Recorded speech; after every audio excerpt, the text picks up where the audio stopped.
ജീവിതത്തിന്റെ തിരക്കുകൾക്കിടയിൽ നമ്മളിൽ പലരും എപ്പോഴോ നഷ്ടപ്പെട്ടുപോയ സ്വന്തം സന്തോഷങ്ങളെക്കുറിച്ച് ആലോചിക്കാറുണ്ട്. ചുറ്റിലും ഒരുപാട് ആളുകളുണ്ടെങ്കിലും സ്വന്തമെന്ന് പറയാൻ കുറച്ചുപേർ കൂടെയുണ്ടെങ്കിലും ഉള്ളിലെ ആഴക്കടലിൽ ഒരു വലിയ ഭാരവും പേറിയാണ് നമ്മൾ ജീവിക്കുന്നത്. ജീവിതത്തിന്റെ പാതി വഴി പിന്നിട്ട് തിരിഞ്ഞു നോക്കുമ്പോൾ കയ്യിൽ ബാക്കിയുള്ളത് ചില നഷ്ടബോധങ്ങൾ മാത്രമാണെന്ന് തോന്നുമ്പോൾ വല്ലാത്തൊരു ശൂന്യത നമ്മളെ വേട്ടയാടുന്നു. പണം സമ്പാദിക്കാൻ വേണ്ടിയുള്ള യാത്രയിൽ എവിടെയോ വെച്ച് നമ്മൾ ആരോഗ്യം കളഞ്ഞു കുളിച്ചു. മറ്റുള്ളവർക്ക് വേണ്ടി മാത്രം ജീവിച്ചു തീർത്ത ആ നല്ല കാലങ്ങൾ ഓർക്കുമ്പോൾ ഉള്ളിൽ നീറ്റലാണ്. ഏറെ സ്നേഹിച്ചവർ പടിയിറങ്ങിപ്പോയപ്പോൾ ഉണ്ടായ വേദനകൾ, അങ്ങനെയൊക്കെ ആലോചിച്ച് ഉറക്കം നഷ്ടപ്പെട്ട എത്രയോ രാത്രികൾ നമുക്കിടയിലുണ്ട്. ഈ ചിന്തകളിൽ നിന്ന് എനിക്ക് മോചനമില്ലല്ലോ എന്ന് കരുതി നെടുവീർപ്പിടുന്നവരോട് ബുദ്ധൻ ചില കാര്യങ്ങൾ ചോദിക്കുന്നുണ്ട്. നമ്മൾ എന്തിനാണ് ഇങ്ങനെ സങ്കടപ്പെടുന്നത്? ഈ പ്രപഞ്ചത്തിൽ സ്ഥിരമായി എന്താണുള്ളത്? നിങ്ങൾ ഇരിക്കുന്ന ആ ഇരുട്ടിലേക്കൊന്ന് നോക്കൂ. അത് നിങ്ങളോട് ഒന്നും തിരിച്ചു ചോദിക്കില്ല, നിങ്ങളെ ഒന്നിനും നിർബന്ധിക്കില്ല. അവിടെ മുഖംമൂടികൾ അഴിച്ചുവെച്ച് ശ്വസിക്കാം. പകൽ മുഴുവൻ സന്തോഷവാനാണെന്ന് അഭിനയിച്ച് തളർന്നുപോയ മനസ്സിന് ആ ഇരുട്ടിലൊന്നിരുന്ന് കരയാൻ തോന്നിയാൽ അതിൽ തെറ്റില്ല. കരയുന്നത് ബലഹീനതയല്ല, മറിച്ച് ഉള്ളിലെ വേദനകളുടെ ആഴം കൂടുമ്പോൾ മനസ്സ് സ്വയം കണ്ടെത്തുന്ന ഒരിടമാണ്. ജീവിതം ദുഃഖമാണ് എന്ന് തിരിച്ചറിയുന്നിടത്താണ് യഥാർത്ഥ ജ്ഞാനം ആരംഭിക്കുന്നത് എന്ന് ബുദ്ധൻ പറഞ്ഞത് ജീവിതത്തെ വെറുക്കാനല്ല, മറിച്ച് അതിന്റെ യാഥാർത്ഥ്യത്തെ ഉൾക്കൊള്ളാനാണ്. നാം ആഗ്രഹിച്ച കാര്യങ്ങൾ നടക്കാതെ വരുമ്പോൾ, വിശ്വസിച്ചവർ തനിച്ചാക്കുമ്പോഴാണ് നമ്മൾ തകർന്നു പോകുന്നത്. നമ്മുടെ സങ്കടങ്ങൾക്ക് കാരണം മറ്റുള്ളവരാണെന്ന് നമ്മൾ തെറ്റിദ്ധരിക്കുന്നു. എന്നെ മനസ്സിലാക്കാൻ ആരുമില്ലെന്നും എല്ലാവരും വഞ്ചിച്ചുവെന്നും മക്കളും പങ്കാളിയും സ്നേഹിക്കുന്നില്ലെന്നുമുള്ള പരാതികൾ നമ്മുടെ മനസ്സിനെ പൊതിയുന്നു. എന്നാൽ യഥാർത്ഥത്തിൽ നമ്മുടെ ദുഃഖങ്ങൾക്ക് കാരണം മറ്റുള്ളവരല്ല, മറിച്ച് സാഹചര്യങ്ങളിൽ നിന്നും മനുഷ്യരിൽ നിന്നും നമ്മൾ വെച്ചുപുലർത്തിയ വലിയ പ്രതീക്ഷകളാണ്. മധ്യവയസ്സിലേക്കെത്തുമ്പോൾ പ്രതീക്ഷകളുടെ തകർച്ചയാണ് ഒരാൾ ഏറ്റവും കൂടുതൽ അനുഭവിക്കുന്നത്. ചെറുപ്പത്തിൽ കണ്ട സ്വപ്നങ്ങളും വിശ്വസിച്ച മനുഷ്യരും ഒന്നൊന്നായി തകരുമ്പോൾ മനസ്സിനുണ്ടാകുന്ന മുറിവുകൾ നമ്മളെ കൂടുതൽ ദേഷ്യക്കാരും പരാതിക്കാരുമാക്കി മാറ്റുന്നു. വീട്ടിലെ നിസ്സാരമായ ഭക്ഷണത്തിന്റെ രുചികുറവിലോ മറ്റോ നമ്മൾ കാണിക്കുന്ന ദേഷ്യം യഥാർത്ഥത്തിൽ ആ കാര്യത്തോടുള്ളതല്ല, മറിച്ച് ഉള്ളിൽ കിടക്കുന്ന ഏകാന്തതയോടും നിസ്സഹായാവസ്ഥയോടുമുള്ളതാണ്. കേരളത്തിലെ സാധാരണ കുടുംബങ്ങളെ എടുത്തു നോക്കിയാൽ 40കളിലും 50കളിലും എത്തിയവർ അനുഭവിക്കുന്ന മാനസിക സമ്മർദ്ദം എത്ര വലുതാണെന്ന് കാണാം. മക്കളുടെ പഠനവും വിവാഹവും വീടിന്റെ കടബാധ്യതയും സ്വന്തം ശരീരത്തിലെ അസുഖങ്ങളുമെല്ലാം ചേർന്ന് മനുഷ്യനെ തളർത്തുന്നു. എല്ലാവർക്കും വേണ്ടി അധ്വാനിച്ച് ഒടുവിൽ ആരും തന്നെ വിലമതിക്കുന്നില്ല എന്ന ചിന്ത വരുമ്പോൾ വലിയൊരു അമർഷം തോന്നും. ഇവിടെയാണ് നമ്മൾ ബുദ്ധന്റെ ആത്മബോധത്തെക്കുറിച്ച് ചിന്തിക്കേണ്ടത്. നിങ്ങളുടെ സന്തോഷം മറ്റൊരാളുടെ കയ്യിൽ കൊണ്ടുപോയി കൊടുക്കരുത്. അവർ സ്നേഹിച്ചാൽ മാത്രം എനിക്ക് സന്തോഷിക്കാമെന്ന് വിചാരിച്ചാൽ ജീവിതകാലം മുഴുവൻ നിങ്ങൾ കരയേണ്ടി വരും. ഉള്ളിലേക്ക് നോക്കാൻ ശീലിക്കുക. നിങ്ങളുടെ സമാധാനം നിങ്ങളുടെ ഉള്ളിൽ തന്നെയാണ്. പ്രകൃതിയെ ഒന്ന് നിരീക്ഷിച്ചു നോക്കൂ. ഒരു മരം തന്റെ ഇലകൾ പൊഴിക്കുന്നത് സങ്കടത്തോടെയല്ല, കാരണം ഇലകൾ കൊഴിഞ്ഞു വീണാലേ പുതിയ തളിരുകൾക്ക് ഇടം ലഭിക്കൂ എന്ന് അതിനറിയാം. ജീവിതത്തിലും ചില കാര്യങ്ങൾ അങ്ങനെയാണ്.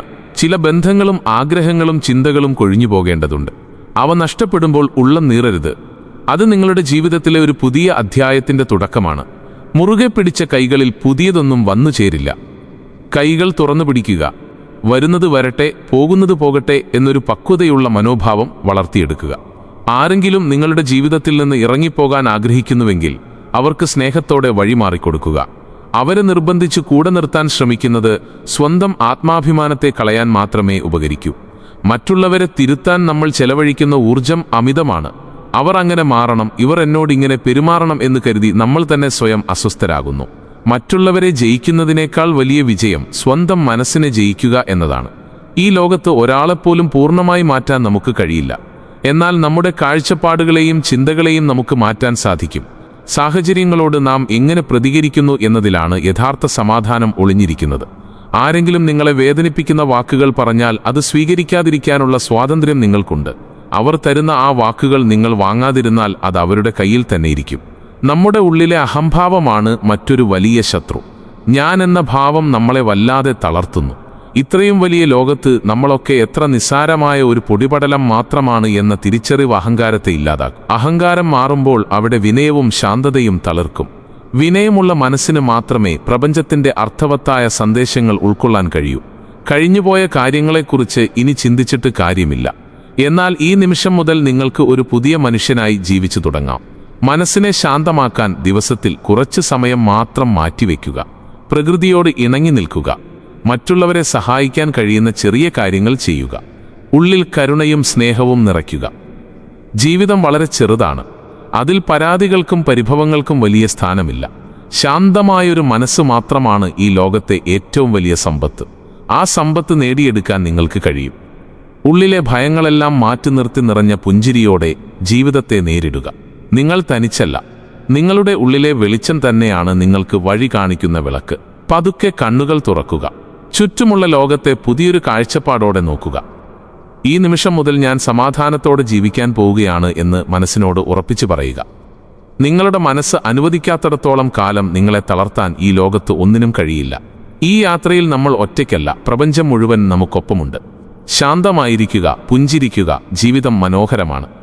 ഈ ചിന്തകൾ നിങ്ങളുടെ മനസ്സിൽ ചെറിയൊരു മാറ്റമെങ്കിലും ഉണ്ടാക്കിയെങ്കിൽ, ജീവിതത്തെക്കുറിച്ച് പുതിയൊരു കാഴ്ചപ്പാട് നൽകിയെന്ന് തോന്നുന്നുവെങ്കിൽ, നിങ്ങളുടെ അഭിപ്രായങ്ങൾ താഴെ പങ്കുവയ്ക്കുക.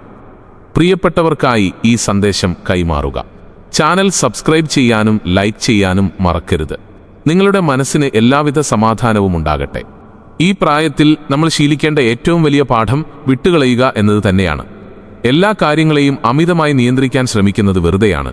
മക്കളുടെ ജീവിതം, ചുറ്റുമുള്ളവരുടെ സ്വഭാവം, ഇതൊക്കെ നമ്മുടെ ഇഷ്ടത്തിനനുസരിച്ച് മാത്രം മാറണം എന്ന് നിർബന്ധം പിടിക്കരുത്.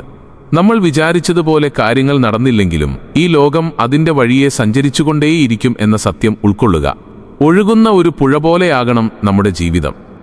മുന്നിലെ തടസ്സങ്ങളെ തട്ടിമാറ്റാൻ ശ്രമിക്കുന്നതിനേക്കാൾ നല്ലത് അതിനിടയിലൂടെ വഴിമാറി ഒഴുകാൻ പഠിക്കുക എന്നതാണ്.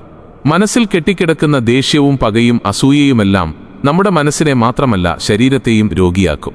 ആരോടെങ്കിലുമുള്ള ദേഷ്യം മനസ്സിൽ കൊണ്ടു നടക്കുന്നത് നമ്മൾ വിഷം കുടിച്ചിട്ട് മറ്റേയാൾക്ക് ഹാനികരമാകണം എന്ന് ആഗ്രഹിക്കുന്നത് പോലെയാണ്. അതുകൊണ്ട് എല്ലാവർക്കും മാപ്പ് നൽകുക. സ്വന്തം മനസ്സിനെ ആ വലിയ ഭാരത്തിൽ നിന്ന് മോചിപ്പിക്കുക.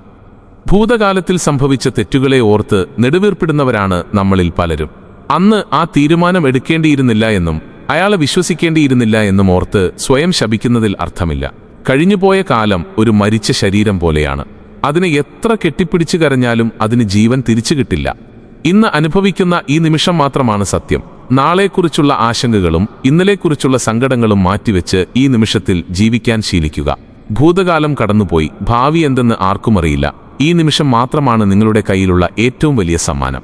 കഴിഞ്ഞ വർഷം ഇതേ ദിവസം എന്തിനെക്കുറിച്ചോ ഓർത്ത് നിങ്ങൾ വല്ലാതെ സങ്കടപ്പെട്ടിട്ടുണ്ടാകും. എന്നാൽ ഇന്ന് അതൊന്നും നിങ്ങളുടെ ഓർമ്മയിൽ പോലുമില്ല. അപ്പോൾ ഇന്ന് നിങ്ങളെ അലട്ടുന്ന വലിയ പ്രശ്നങ്ങളും നാളെ മഞ്ഞുപോലെ ഉരുകിയില്ലാതാകും. ഒറ്റപ്പെടൽ അനുഭവിക്കുന്ന ധാരാളം ആളുകൾ നമുക്കിടയിലുണ്ട്. ജനക്കൂട്ടത്തിന് നടുവിൽ നിൽക്കുമ്പോഴും ഉള്ളിൽ വല്ലാത്തൊരു തനിച്ചാകൽ അനുഭവപ്പെടുന്നവർ. ആരും എന്നെ മനസ്സിലാക്കുന്നില്ലല്ലോ എന്ന ചിന്തയാണ് ഏറ്റവും വലിയ സങ്കടം. എന്നാൽ ഏകാന്തത എന്നത് ശാപമല്ല, മറിച്ച് നിങ്ങളെ തന്നെ തിരിച്ചറിയാനുള്ള വലിയൊരു അവസരമാണ്.